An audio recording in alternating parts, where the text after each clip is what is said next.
Meus irmãos, no dia da Bíblia, a gente comemora tudo o que Deus tem feito através da sua palavra, porque se estamos aqui é porque a palavra de Deus nos mudou. Se estamos aqui é porque a palavra de Deus transformou a minha e a sua vida. E falando então sobre a Escritura, a gente sabe desse dia da Bíblia, ele começa lá no século XVI, entre os anos 1500 e 1600, lá na Grã-Bretanha, no Reino Unido, na Inglaterra, e ele chega até o Brasil através dos missionários europeus, conforme a irmã leu, em 2001, se não me falha a memória, foi aprovado então pelo Senado Federal, o dia da Bíblia. E qual é a história da Bíblia? Fiquei pensando, a gente sim não deve se esquecer do dia da Bíblia, mas muito mais nós não devemos nos esquecer da mensagem da Bíblia, Cláudio. A gente pode até se esquecer do dia da Bíblia, segundo domingo de dezembro, mas jamais esquecer da mensagem que há na Bíblia. E a história da Bíblia, essa história de salvação, ela é separada em 4 partes, em 4 fases. A primeira fase, a fase da criação, a segunda fase da queda, a terceira fase da redenção e a quarta fase da consumação. Qual é a primeira fase, a fase da criação? A gente lê na Escritura, Gênesis capítulo 1, que disse Deus, haja luz e houve luz. E assim a gente vê sucessivamente até o 6º dia Deus criando coisas. No versículo 31 do capítulo 1, diz o texto, Moisés, nosso irmão, escreve, de que Deus viu tudo o que havia feito e viu que tudo era muito bom. A primeira fase é de que Deus cria o mundo e o mundo é bom porque Deus é bom, porque o mundo, a criação reflete quem Deus é. Nosso Deus é bondoso, portanto, a criação é boa, o ar é bom, amém? A gente com a poluição vai aos poucos destruindo, mas tudo que foi criado por Deus é bom porque reflete o seu ser. Mas a fase 2 é a fase da queda, aquilo que era muito bom não se transforma e não continua a ser tão bom por causa do pecado, da desobediência de Adão e Eva. Aquele mundo que estava conectado com o seu Deus através do pecado, ele faz o que? Ele se desconecta com o seu Criador e não passa mais a viver sob o domínio de Deus, mas sob agora o domínio do pecado e do diabo. Essa é a fase 2, a fase da queda. Mas louvado seja o Senhor que tem a fase 3, que é a fase da redenção. O mundo que foi criado por Deus, esse mundo que é muito bom, mas que foi influenciado, foi dominado pelo pecado e pelo diabo, Deus não deixa, louvado seja o Senhor, amém? Então Deus envia o seu Filho, o seu único Filho, para morrer por nós, para que o mundo que era dominado pelo pecado, influenciado pelo diabo, fosse agora liberto por meio do sacrifício de Jesus, amém? E o povo que estava longe agora é reconciliado por meio da cruz. Essa é a fase da redenção, a fase 3, e tem a fase 4, que é a fase da consumação, que é a fase da eternidade, onde o pecado e o diabo não irão mais influenciar no povo de Deus, aleluia? Essa é a fase que todo aquele que está em Cristo Jesus, quando morrer, viverá eternamente com o seu Criador. E tudo estará o quê? Consumado. Tudo está feito. A glória para sempre. Por isso, nessa noite, eu quero falar sobre uma mensagem que é chamada Expedição Terra. Porque a gente está na fase... Qual fase nós estamos, irmãos? Na 1, na 2, na 3 ou na 4? Estamos na 3. É a fase da redenção. Ainda não estamos na glória, mas já estamos vivendo muitos valores da eternidade. Você crê nisso? O Espírito Santo já está em mim, está em você. Então, vários valores da eternidade a gente já está vivendo. E eu fiquei meditando, e gosto de meditar nisso, que através do meu testemunho, do teu testemunho, através da pregação e da tua responsabilidade profissional, ou seja, você ser um bom funcionário, um bom pai, uma boa mãe, um bom amigo, um bom colega, as evidências do reino dos céus se manifestam através da tua vida, e você se torna a Bíblia que o mundo lê. Dificilmente, talvez seus familiares que não são cristãos, seus colegas de trabalho, vão ler a Escritura. Mas se você viver a palavra, pregar a palavra, eles vão ver a Bíblia que está em você. Então, quando você vive a palavra, você se torna a Bíblia que o mundo lê. E eu quero convidar os irmãos, então, para abrirem a sua escritura, a sua palavra, a palavra de Deus, no Evangelho de Jesus, segundo o relato de João. Então, no livro de João, capítulo 20, nós vamos ler do versículo 19 ao 23. Bem, João capítulo 20, versículos 19 e 23. Se fosse Abacuque ia ser mais difícil, né? Ou Ageu, né? Mas João tá fácil, né? Quarto livro do Novo Testamento, tem aqui na tela também. A minha versão é um pouquinho diferente, mas não vai mudar muito a questão do texto. Esse é um texto muito lindo. Jesus ressuscitou e aí ele aparece aos discípulos e é uma mulher chamada Maria Madalena. Vamos lá? Versículo 19 em diante do capítulo 20. Ao cair a tarde daquele dia, o primeiro dia da semana, estando trancadas as portas da casa onde estavam os discípulos, com medo dos judeus, Jesus veio e se pôs no meio deles, dizendo: que a paz esteja com vocês. E dizendo isso, lhes mostrou as mãos furadas dos pregos e também o lado perfurado pela lança. Então os discípulos se alegraram ao ver o Senhor. E Jesus lhes disse outra vez: que a paz esteja com vocês. Assim como o Pai me enviou, eu também envio vocês. E, havendo dito isso, soprou sobre eles e disse-lhes: recebam o Espírito Santo.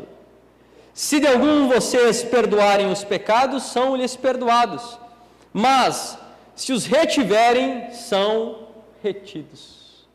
Esse domingo, meus irmãos e minhas irmãs, é o domingo da ressurreição.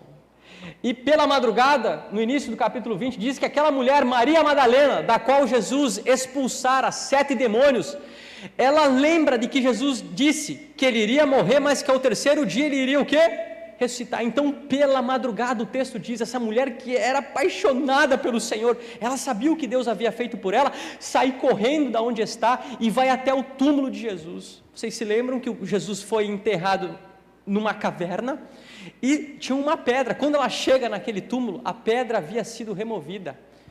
Ela entra no túmulo e não vê o corpo de Jesus, só vê o quê? O lençol. Então Maria Madalena, assustada, volta, sai daquele lugar e vai até o encontro dos discípulos que estavam em uma casa. Lá ela encontra Pedro e João e conta: a pedra foi removida, mas o mestre não está lá.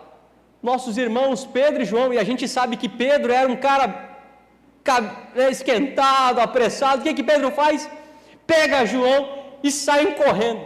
Quando chega lá no túmulo, vê o quê? A pedra removida, entra dentro do túmulo, só encontra os lençóis. Cadê o mestre? O texto diz, no capítulo 20, que Pedro e João retornam, vão para casa, mas Maria Madalena não consegue acompanhá-los, chega depois, mas quando chega no túmulo permanece lá. E o texto diz que Maria Madalena está chorando ali na frente do túmulo. Por quê? Onde está o mestre? E de repente 2 anjos e Jesus aparecem a ela e confortam. Maria Madalena então sai do túmulo confortada pelos anjos e pelo próprio Jesus e retorna à casa dos discípulos e conta para Pedro, João e aos demais: eu vi o Senhor. Qual é o problema? É que naquela época, em uma sociedade machista, o testemunho de uma mulher não era válido. Naquele período, as mulheres eram consideradas mentirosas. Então, os discípulos, naquele momento, não acreditaram nas palavras de Maria Madalena. Acreditaram apenas nas palavras de Pedro e João, que não tinham visto quem? O Messias. Mas no versículo 19, a gente lê que ao cair da tarde, ou seja, era início da noite, o primeiro dia da semana, ou seja, na ressurreição, eles estavam o quê? Trancados. Era noite de domingo e Jesus ainda não havia aparecido aos homens, aos discípulos. E pensem comigo, imaginem essa cena. O mestre, o protetor dos discípulos, aquele que andou com eles 3 anos e meio, que os livrou daquela tempestade, lembram? Da tempestade, aquele que fez 2 multiplicação de pães e peixes, aquele que andou sobre as águas, morreu. E até o domingo à noite, não havia ressuscitado. O que acontece? Os discípulos começaram a pensar que Jesus de fato não tinha o quê? Ressuscitado. E na mente dos discípulos, eles entenderam que o plano dos judeus em matar Jesus tinha dado o quê? Certo. Então o que eles fazem? O texto diz que no domingo à noite, eles estavam trancados, as portas estavam trancadas da casa onde eles estavam, porque eles estavam com medo dos judeus. O que eles pensaram? Assim como os judeus mataram Jesus, agora os judeus vão nos matar. E eles se trancam. E eu fiquei meditando nesse versículo, e o medo, meus irmãos, ele pode nos parar nessa expedição terra. O medo, os desafios desse lugar, situações inesperadas que acontecem na nossa vida, frustrações.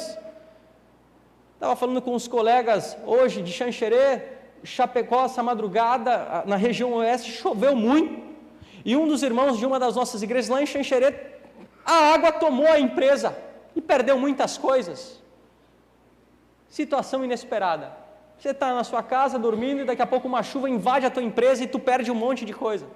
Situação inesperada. Essas situações que acontecem nas nossas vidas, que acontecem na minha vida, que acontecem na tua vida, podem te fazer esquecer das promessas de Deus. E isso aconteceu com os discípulos. Jesus tinha dito que o quê? Ele iria morrer, mas que ao terceiro dia iria... E os discípulos se esqueceram, porque era de noite e Jesus ainda não tinha ressuscitado. E eles, em vez então de saírem, eles se trancam. E assim é com a nossa vida também. Muitas situações inesperadas, problemas, adversidades fazem a gente trancar o coração e perder a alegria do Evangelho, de compartilhar as boas novas. E conforme eu falei ontem com os irmãos da Santa Felicidade, em vez de a gente ser agentes de compaixão, a gente se torna alvo da compaixão. A gente não quer mais ajudar os outros, mas só quer ser o quê? Ajudar. E parece-me que no mês de dezembro é assim, né? A gente está tão cansado que a gente não quer mais fazer mudança de ninguém, né? A gente só quer que os outros nos ajudem. O cansaço pode fazer isso, mas muito mais do que o cansaço, o medo nos tranca. Há uma história relatada, enfim, pelos historiadores, de que a primeira volta ao mundo, a primeira volta ao globo, foi feita há 500 anos. Por um homem português, um capitão chamado Fernão de Magalhães. E o século XVI, meus irmãos, que é do ano de 1500 a 1600, foi o grande século das grandes descobertas, das grandes navegações, das grandes expedições. Vocês devem se recordar que o nosso país foi descoberto no ano de 1500, do século XVI. E esse Fernão de Magalhães, ele é convidado pela coroa portuguesa para desbravar o mundo, para dar a primeira volta no globo. E ele sai de Portugal com vários navios, caravelas, com os tripulantes, e ele começa, então, para dar a volta, ele sai da Europa e vem costeando a América do Sul. E quando ele chega no sul do nosso continente, tem um país chamado Chile. E no Chile, no nosso continente, tem uma fenda. É uma pequena fenda que se chama Estreito de Magalhães. E os navios não precisam costear todo o continente, o nosso continente da América do Sul. Então ele entrou nesse estreito, saiu do Oceano Atlântico, entrou no Oceano Pacífico e chegou num lugar chamado Filipinas, que hoje é um país. Lá nas Filipinas, quando eles atracam os navios, o capitão Fernão de Magalhães é brutalmente assassinado. Pensem comigo, você sai de um lugar e começa a viajar para os lugares que você não conhece, e o capitão, o líder da expedição, é morto. O que a tripulação faz? Elege um novo capitão. E eles retomam a viagem, começam a navegar novamente por tempestades, passam fome, e depois de 3 anos eles completam a volta ao mundo. Para vocês terem noção, 243 pessoas saíram de Portugal, mas só 18 pessoas voltam com vida. A maioria morre no mar. Fome, doença e guerra. O interessante é que essa expedição valia a própria vida, e é isso que eu leio no texto. Os discípulos estão com medo porque quem morreu? O capitão Jesus. E eles o quê? Se trancam. Mas eu te convido a ler o versículo 19 e 20. Louvado seja Jesus. Leia comigo. Os discípulos estavam com medo dos judeus. Jesus então veio e se pôs no meio deles, dizendo: que a paz esteja com vocês. E dizendo isso, lhes mostrou as mãos perfuradas pelos pregos e o lado perfurado pela lança. Então os discípulos se alegraram quando viram o Senhor, amém? Porque quando Jesus se apresentou, o medo saiu e a alegria voltou. E assim é a nossa vida. Muitas vezes chegamos aqui desanimados, abatidos, e quando ouvimos uma palavra, um abraço, parece-nos que a presença de Jesus adentra dentro de nós e o medo sai e a alegria retorna. E a gente tem vontade do quê? De continuar a caminhar. Quantas vezes nós chegamos abatidos na igreja? Meu Deus!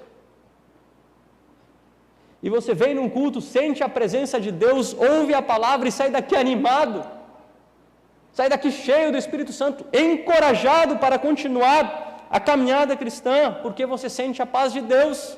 E conforme falei no culto passado, fiquei me dizendo, o que é essa paz de Deus? A paz de Deus, ela torna-se a nossa paz por meio do Espírito Santo. E por que a gente se sente tranquilo quando a gente sente a paz de Deus? Porque Deus não se preocupa, Deus não tem boleto atrasado, amém?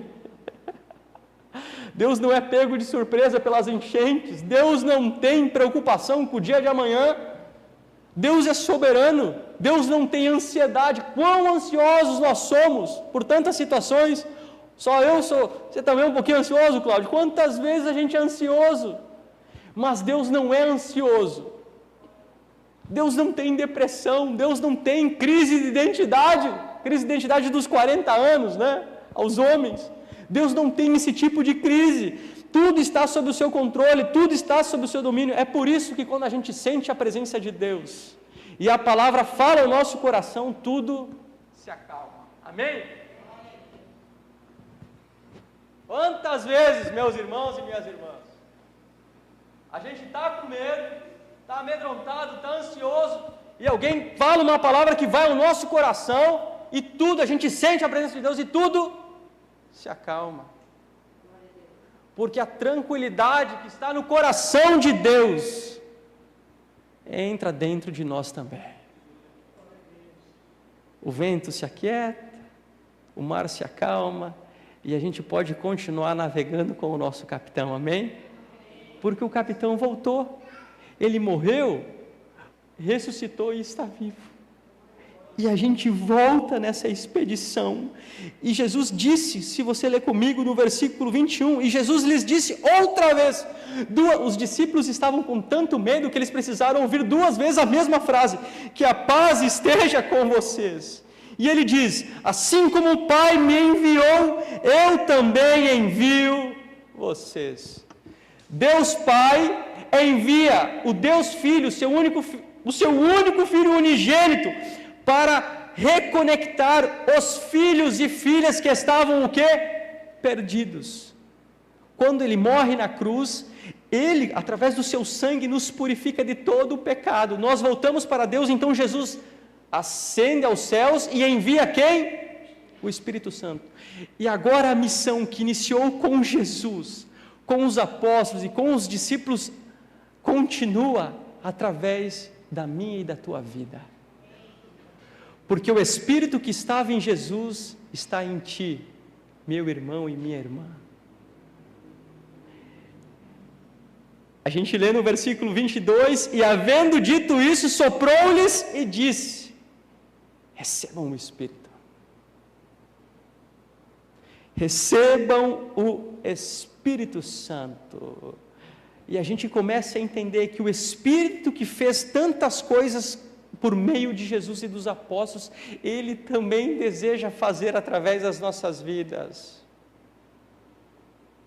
Acho que os irmãos não entenderam, amém, meus irmãos? É o mesmo Espírito, tanto é que a palavra, aqui que diz soprou, é a mesma palavra usada quando Deus sopra o fôlego de vida em Adão. A vida que dá vida a Adão é a mesma vida que está dando vida a você, que Deus te tira da morte e te dá a vida eterna, é a mesma vida, a vida sem pecado. Hoje nós temos a oportunidade de viver uma vida longe do pecado, da influência do diabo e do mundo, porque a vida de Deus está dentro de nós.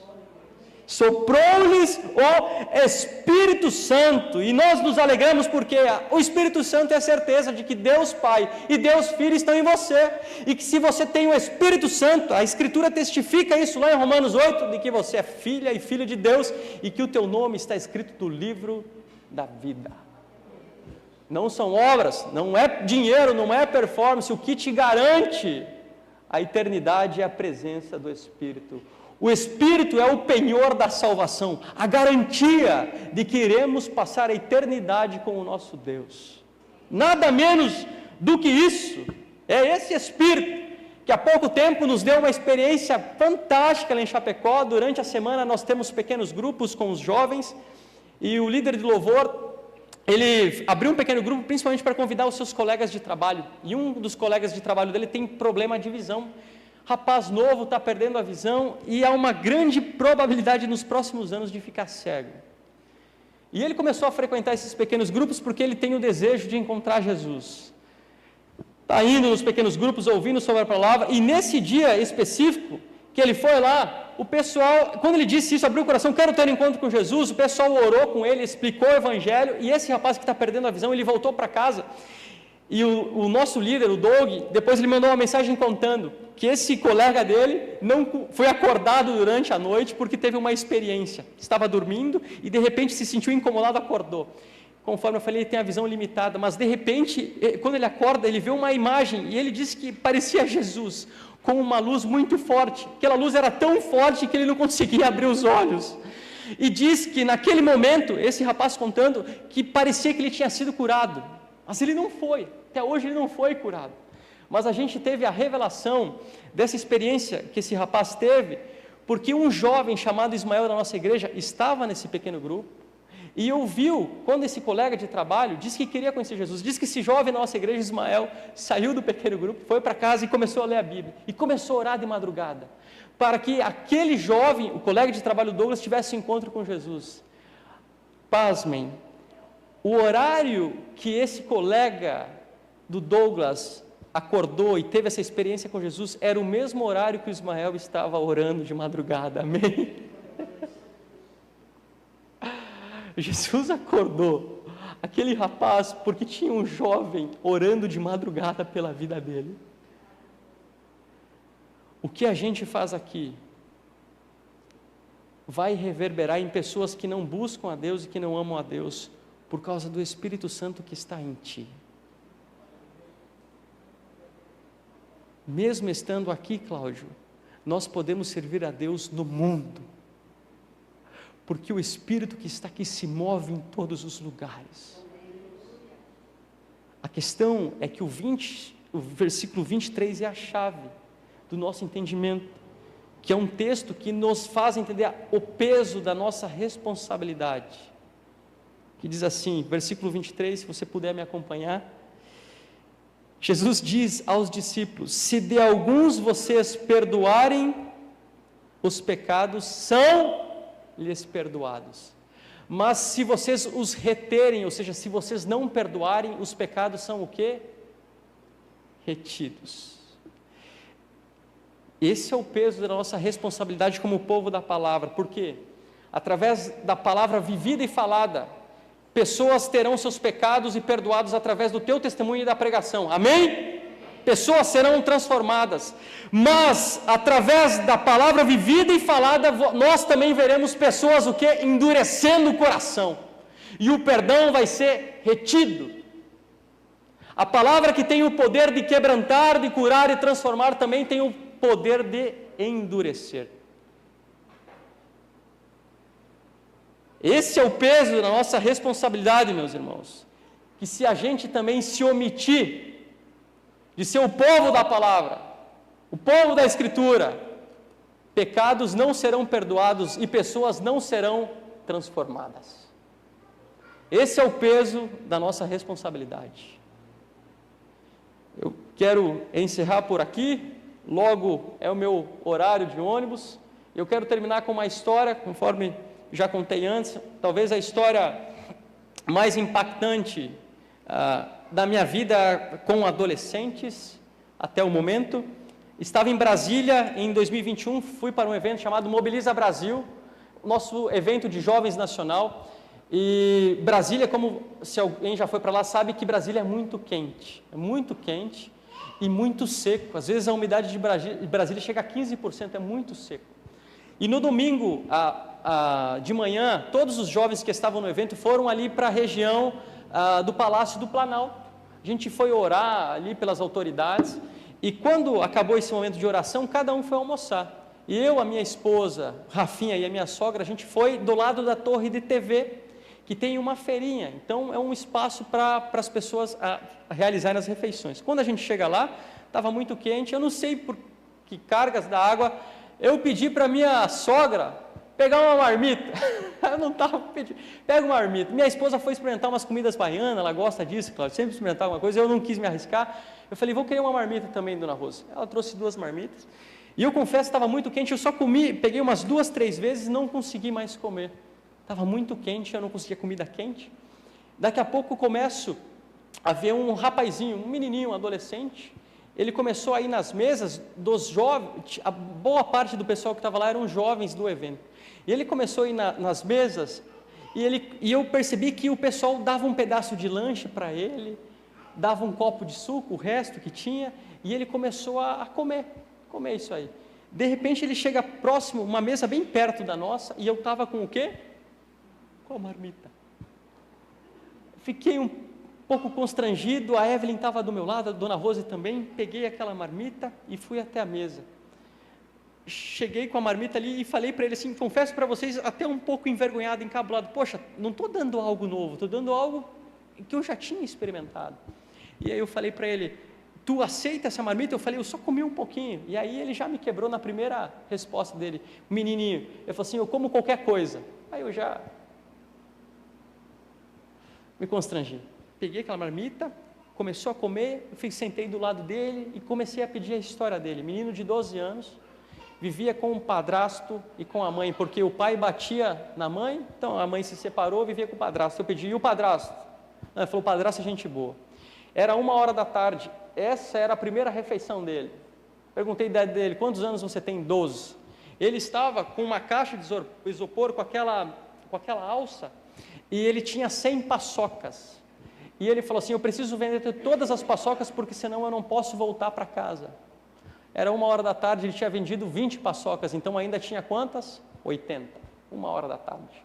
Comecei a conversar com ele, falei, cara, o que tu gosta, o que vocês fazem, por que você está aqui? Ele falou, eu estou aqui vendendo paçoca porque precisamos pagar aluguel, R$400, então vendi a paçoca para ajudar o padrasto e a mãe a pagar aluguel, sozinho, na feirinha de TV, sem ninguém, 12 anos, estava comendo pela primeira vez no dia, às 13h da tarde.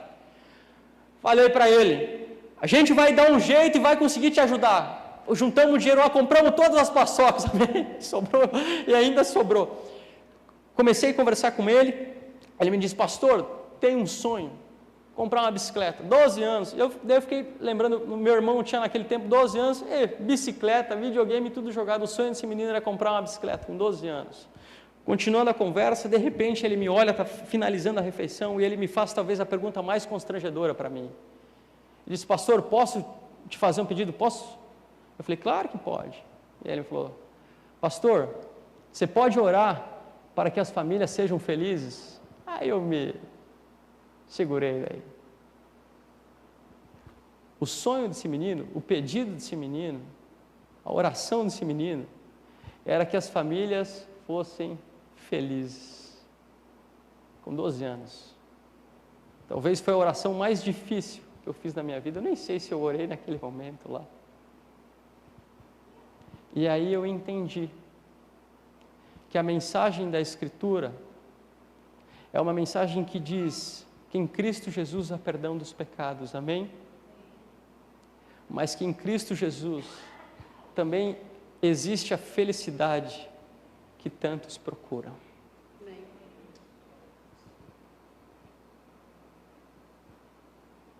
Essa é a história da Bíblia. No dia da Bíblia, não se esqueça da mensagem da Bíblia. Em Cristo há perdão de pecados, mas em Cristo há felicidade que o mundo e que as famílias tanto procuram.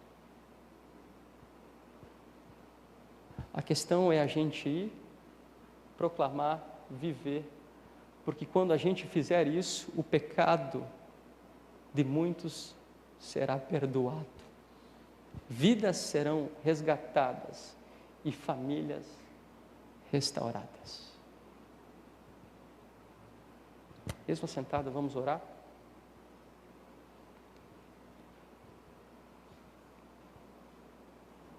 Assim como falaste antes, Pai, tens falado com os corações que estão aqui de novo. É essa palavra que adentrou a nossa alma e que trouxe sentido para a nossa vida, que trouxe a alegria em meio aos dias difíceis e que fez abrir as portas que estavam trancadas por causa do medo do pecado. E hoje Tu reinas dentro do nosso coração, porque o capitão voltou na nossa vida. O capitão morreu, mas ressuscitou e está vivo e voltará. Por isso, Espírito, sei que estás aqui conosco, e Jesus, caminhas em nosso meio. Caminha no meio, Senhor. Entra aqui nesse lugar, ó Pai. Aleluia. E fala com Teus filhos e filhas que tanto precisam de Ti, que nós precisamos do Teu perdão. Nós precisamos, Senhor, da Tua felicidade, da Tua alegria. E assim como o Deus Pai enviou o Deus Filho, nessa noite nos envie, Senhor, no poder do Espírito Santo, sob a orientação da Tua palavra. E essa paz que nós falamos, que nós lemos, hoje estás aqui, trazendo calma ao nosso coração, tranquilizando o nosso mar, acalmando os ventos e as tempestades. Acalme o mar para que nós possamos seguir nessa viagem e por onde passarmos, possamos pregar sobre o perdão, possamos pregar, Pai, sobre o amor, sobre a misericórdia, possamos pregar sobre a felicidade que há em Jesus, sobre a paz que há no Príncipe da Paz. E que muitos pecados, ó Pai, sejam perdoados, que muitas vidas sejam transformadas, que muitas famílias sejam restauradas, ó Pai. Não nos deixe omitir, não nos deixe nos acostumar com as coisas da terra, sabendo que temos uma missão que nasce na eternidade e que voltará para a eternidade. Não nos deixe fincar os nossos pés nessa terra, Pai, mas nos ensine a entender que estamos nessa grande viagem, nessa embarcação da eternidade para a terra, pregar a mensagem, porque estamos voltando para o nosso lar. Não nos deixe, Senhor, nos perder nesse caminho, mas que hoje Teu Espírito Santo ministre aos nossos corações aquilo que precisamos, para voltar a ser essa palavra viva que o mundo nos lê, e que ao nos ler, encontra Jesus, aquele que perdoa todos os pecados. Sempre a Ti, a honra, a glória e o louvor, pelos séculos dos séculos. Amém.